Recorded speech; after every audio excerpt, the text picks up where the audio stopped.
Here's an offensive category that isn't addressed adequately: yards per touch, rushing and receiving yards only. High yards per touch means more bang for your buck. In short, a player that possesses a high yards per touch is highly valuable to his team. Essex Johnson had the highest yards per touch season in the 1970s, while Frenchy Fuqua's style of rushing and receiving for a woeful 1970s Steelers team resulted in a highly impressive 6.1 yards per touch, which was the best in the NFL that year. His first of 7 Steelers seasons was 1970, and his 85-yard run from scrimmage was the longest in the NFL. He averaged an even 5 yards per carry and 12.6 yards per reception on 23 catches.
What made Fuqua's season so special is that he had awful quarterbacking to contend with.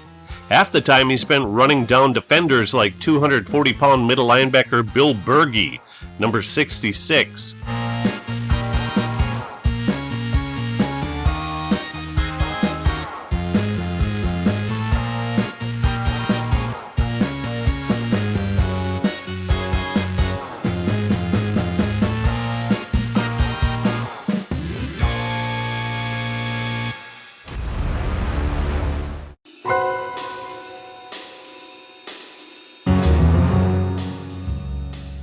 Essex Johnson's 7.9 yards per touch in 1971 was 11% higher than the number 2 mark in the decade of the 1970s. He was the player who made the Bengals go.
Quarterback Bobby Douglas is the only non-running back on this list.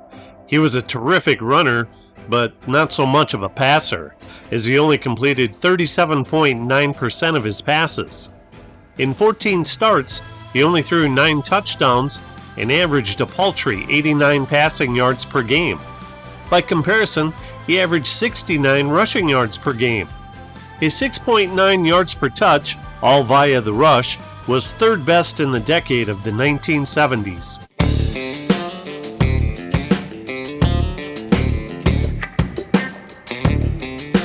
Douglas was a gutsy runner who did not wear a chin strap, so he was losing his helmet frequently.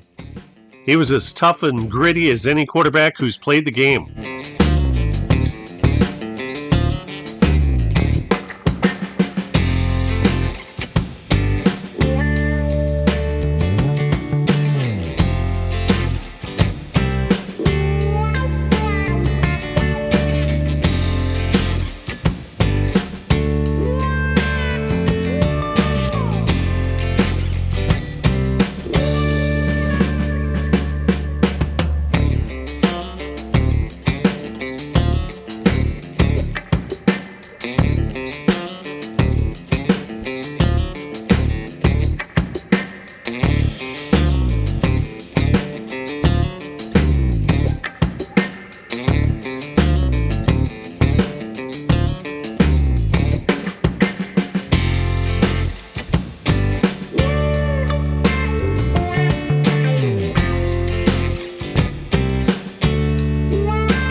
Mercury Morris is one running back you expect to be on this list due to his blistering speed. His 6.57 yards per touch is due almost exclusively to his rushing prowess, as he ran 149 times for 954 yards and a sizzling 6.4 average yards per carry, yet he only tallied 4 receptions on the 1973 season for 51 yards and a 12.8 yards per catch.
Otis Armstrong's 6.0 yards per touch during his 1974 season is the lowest of the 5 featured in this video, but to me it's the most impressive because Armstrong had 301 touches, which is 108 more than 1978 yards per touch leader Sherman Smith of the Seahawks, who played in 2 more games than Armstrong. That's an incredible 56% more touches than the next highest 1970s seasonal yards per touch leader.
To me, the most impressive yards per touch season in the 1970s belongs to Otis Armstrong's 1974 season. Let me know in the comments who your choice is. Who is the all-time yards per touch leader among backfield players? Lenny Moore. He led the NFL in each of his first 6 years in the league with a low of 7.7 and high water mark of 11.6. He played 11 years as a running back and 1 as an end. The statistics accumulated as an end are not reflected in his career average of 7.8.